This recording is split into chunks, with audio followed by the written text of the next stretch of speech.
이 말씀을 듣는 하나님 나라의 거룩한 백성들 가운데 만왕의 왕이신 하나님께서 부어주시는 은혜와 평강이 충만하게 임하시기를 축복합니다.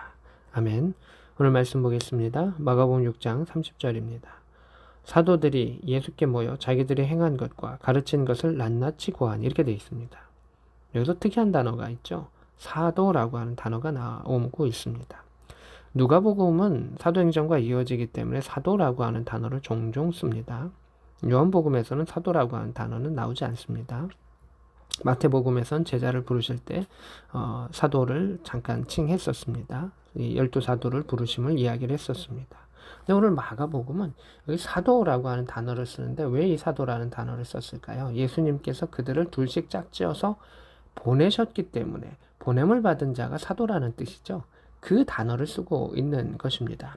부활의 예수 그리스도를 체험해서 또 사도라고 하는 그러한 것도 있지만 여기서는 제자들을 둘씩 보내셨고 예수님이 파송하셨다. 그들에게 능력을 주셨다라고 하는 그 의미를 부여하기 위해서 사도라고 하는 단어를 썼습니다. 그들이 돌아왔습니다. 예수님께 모여서 보고합니다. 자기들이 행한 것과 가르친 것을 구합니다. 그게 무엇일까요?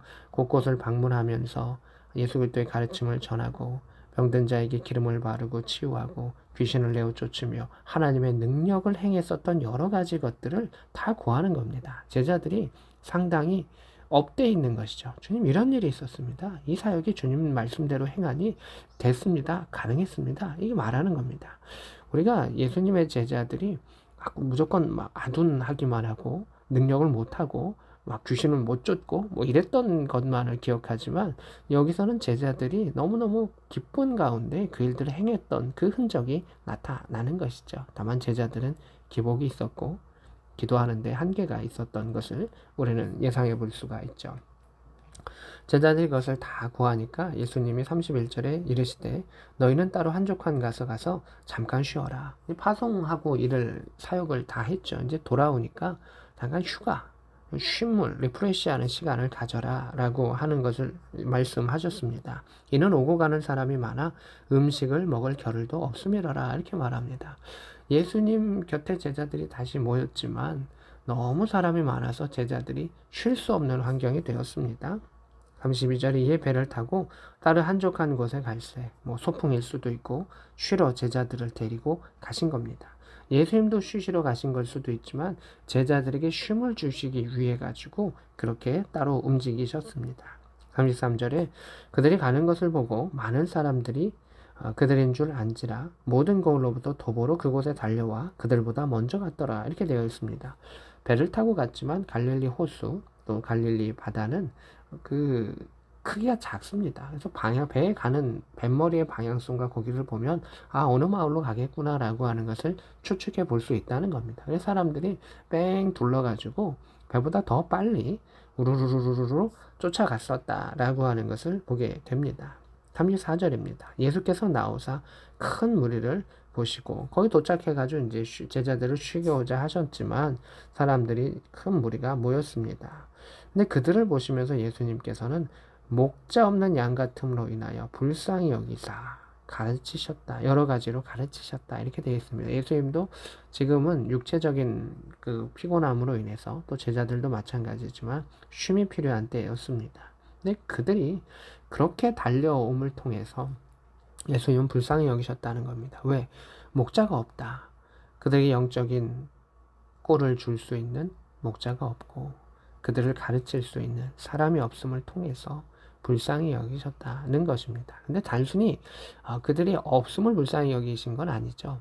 그들이 그러한 열심과 열정을 갖고 주의 말씀을 듣고자 주의 얼굴을 보고자 찾아왔을 때 주님이 외면치 않으신 것을 보게 됩니다. 그래서 없기에 아프기에 불쌍히 여기시기도 하지만 그 마음의 중심을 보시는 또 예수님의 모습을 또 우리는 생각해 볼 수가 있습니다. 그래서 그들에게 여러 가지 말씀을 가르쳐 주시고 또 그들이 복음을 깨달을 수 있도록 하셨던 것을 보게 됩니다. 35절입니다. 때가 저물어 가매 예수님은 쉬러 가신 것인데 시간이 벌써 가르치시는 시간이 한참 지난 것이죠. 그곳은 빈들이요 날도 저물어 간다. 예수님은 조용한 곳으로 가고자 하셨기 때문에 한적한 곳에 가신 것이죠. 근데 그곳에 마을도 마땅치 않고 또 갔다 오기도 어렵고 좀 한적한 지역이 갖고 있는 장점이 있지만 단점도 있는 것이죠. 수급이 어려운 것이죠. 물건들을 수급이 어려운 그러한 일들이 이제 그 상황이었다. 또 날도 저물어 간다라고 말하고 있습니다. 36절에 무리를 보내어서 두루 촌과 마을로 가서 무엇을 사먹게 없어서 빨리 내려가게 해주십시오. 라고 건의가 들어왔습니다. 37절에 예수님께서 너희가 먹을 것을 주라 이렇게 말씀하십니다. 예수님의 명령은 제자들을 다시금 자기를 한 번씩 돌아보게 하시는 말씀을 하실 때가 있습니다. 제자들이 지금 별거 없는 걸 아시죠? 그러면서도 너희가 먹을 것을 주라라고 하시면서 제자들이 좀 내가 갖고 있는 것, 자신의 주변에 할 수 있는 일들이 무엇인가를 살펴보게 하시는 예수님의 그 독특한 가르치심의 방법을 볼 수가 있습니다. 그들이 이야기합니다. 제자들이 이야기합니다. 200데나리온의 떡을 사다가 먹이리이까 1,000만 원, 2,000만 원, 3,000만 원 큰 돈을 들여가지고 그들에게 먹여야만이 가능한 그러한 지금 큰 무리이고 우리에겐 돈도 없습니다. 라는 것을 이야기하고 있죠. 38절에 이르시되 너희에게 떡 몇 개나 있는지 가서 보라. 너희라고 하는 것은 제자들과 제자들 주변에 있는 사람들인 것이죠. 우리는 우리에게 없는 것을 자꾸 주목할 때가 있습니다. 그래서 주님은 우리에게 있는 것이 무엇인가를 주목하기를 원하시는 것을 봅니다. 제자들 또는 제자들 주변에 있는 그 공동체 가운데 내가 갖고 있는 것이 무엇인가. 그 보리떡과 물고기는 오병이어는 부족하고 작은 것이죠. 하지만 그것이 찾아지고 그것이 예수 앞에 나아가고 또 하나님 앞에 내어지고 또 기도하고 간구함의 역사가 하나님의 기적을 이루는 것이죠. 기도도 마찬가지인 것이죠. 어떤 일들이 이루어갈 때 200데나리온 세상의 큰 것으로도 부족할 때가 있습니다. 그러나 내게 있는 것이 무엇입니까? 기도입니다. 내게 있는 보리떡과 그 물고기가 하나님 앞에 내어질 때 하나님 능력을 행하십니다. 내게 있는 그 지식과 에너지와 경험과 그것이 하찮을지라도 하나님 앞에 겸손히 내어놓으면 하나님께서 큰 일들을 이루어 가시는 것을 보게 됩니다. 기도도, 말씀도, 헌신도 내게 있는 큰 것을 드리는 것이 아니라 내게 있는 것을 하나님께 드리며 엎드렸을 때 하나님께서 일하십니다. 예수께서 그 떡을 받으시고 축사하시고 하나님 역사하셨을 때 많은 이들이 먹고 배불리며 누렸던 것을 보게 됩니다. 주님은 이야기하십니다.